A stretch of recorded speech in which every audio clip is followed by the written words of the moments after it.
Oke, baik, terima kasih atas kesempatan yang diberikan kepada kami. Di sini kami dari kelompok 2 ingin mempresentasikan hasil diskusi kami mengenai telah asesmen. Untuk mengefisienkan waktu, izinkan kami untuk mempresentasikan. Jadi untuk mempresentasikan pertama yaitu Bimona. Waktu tepat dipersilakan. Baik, kita akan memastikan telah asesmen yang dibuat oleh guru. Namun sebelum itu kita harus tahu dulu apa itu asesmen. Dan pertanyaan selanjutnya itu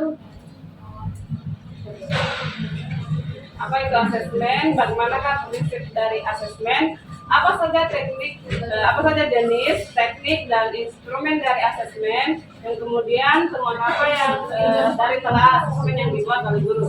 Yang pertama yaitu pelatihan asesmen. Ada dua teori yang menurut Richard C. Aretz tahun 2008.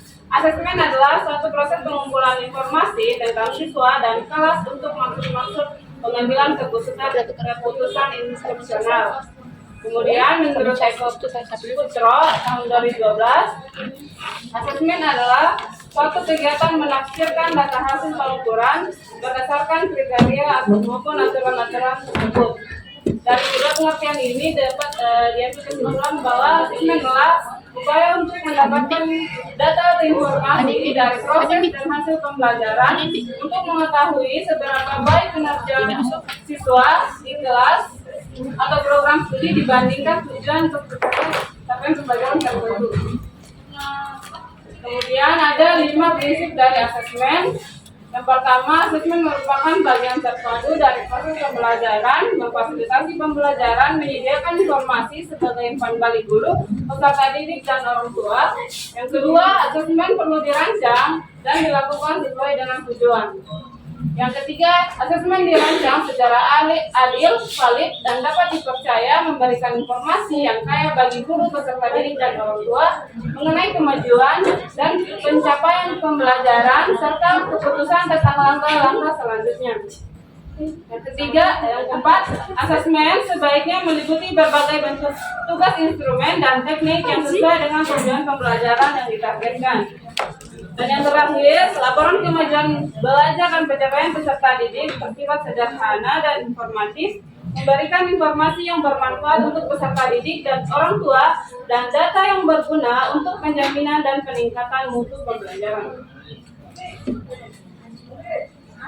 Selanjutnya yaitu jenis asesmen, ada 3, yaitu asesmen of learning, asesmen for learning, dan asesmen of learning. Ketiga jenis asesmen di atas digunakan sesuai dengan kebutuhan peserta didik.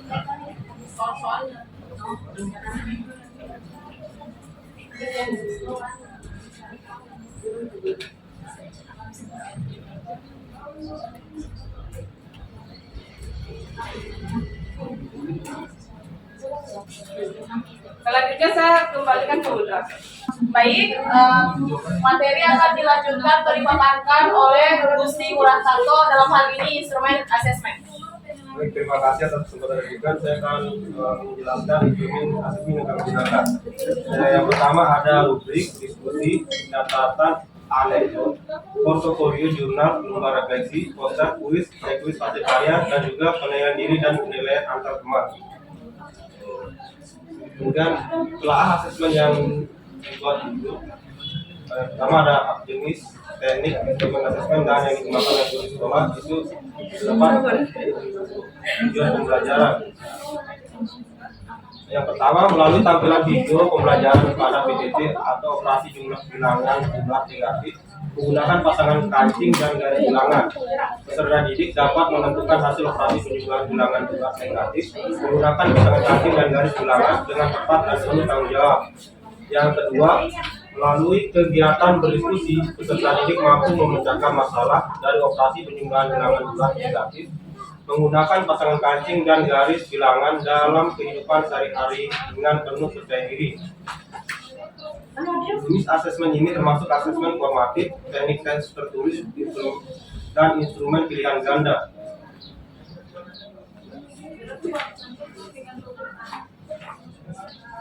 Kemudian setelah asesmen yang dibuat dulu,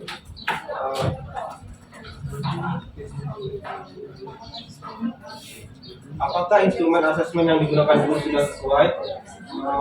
Uraikan pendapatmu. Jadi pendapat kami sini adalah instrumen yang digunakan itu adalah pilihan ganda.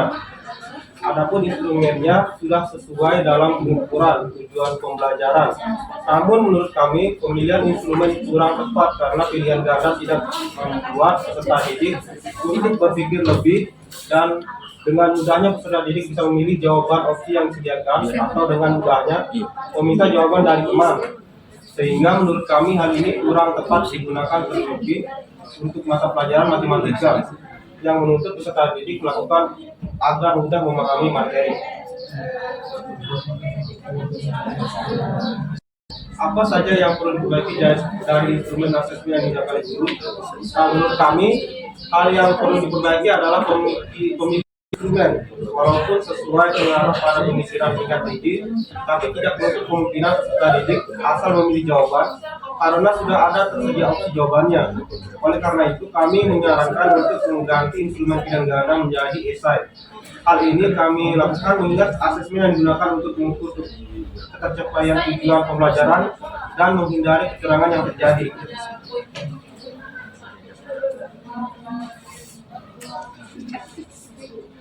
Jadi inilah yang asesmen yang telah dibuat guru ya.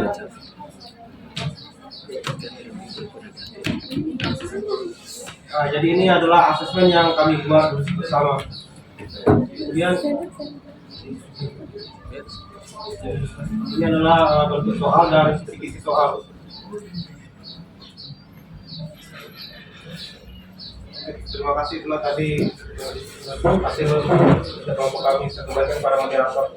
Baik, terima kasih. Itulah tadi hasil pemaparan dari kelompok kami yang disampaikan oleh Dwi Monal dan juga Gusti Ngarutanto. Baik, di sini kami membuka sesi tanya jawab. Saya kembalikan kepada audiens. Mungkin ada yang ingin ditanyakan. Baik, saya persilahkan kepada audiens yang ingin menyampaikan pertanyaannya. Oke, waktu itu saya persilahkan. Oke, baik. Pertanyaan saya di sini kan instrumen yang digunakan itu pilihan ganda. Nah, tapi yang saya lihat dari poin nomor 3 ada sarannya kalian lebih baik dikasihkan esai karena pilihan ganda mungkin sudah ada tinggal mereka sedang bilang saja. Nah, pertanyaannya itu untuk diberikan soal tes esai yang evaluasi itu bisa disebut dalam tes evaluasi. Nah, terus itu saya mau tanyakan itu dikasih pada saat kapan dan apakah ada remedialnya? Nah,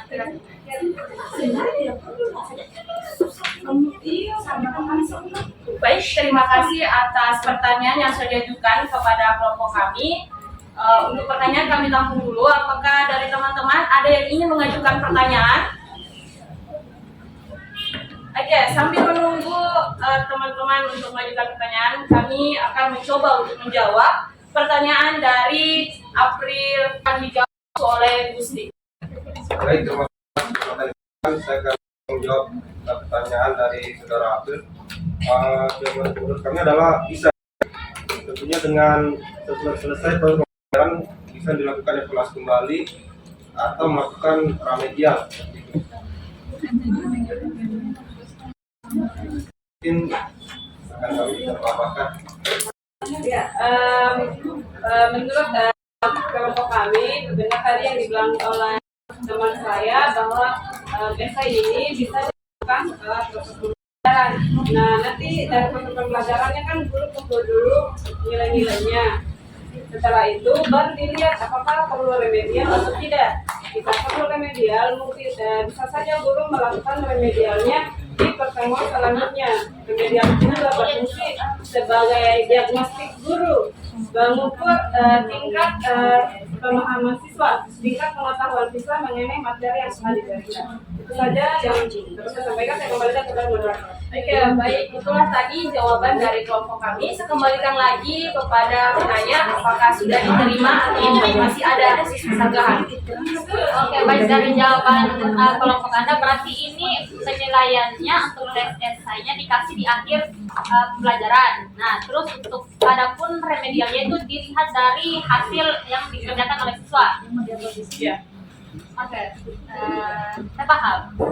Terima kasih atas jawabannya. Oke, baik, terima kasih. Apakah masih ada yang mengajukan pertanyaan? Oke, baik, itulah tadi hasil presentasi yang kami paparkan. Lebih dan kurangnya kami ucapkan terima kasih. Wassalamualaikum warahmatullahi wabarakatuh. Waalaikumsalam warahmatullahi wabarakatuh.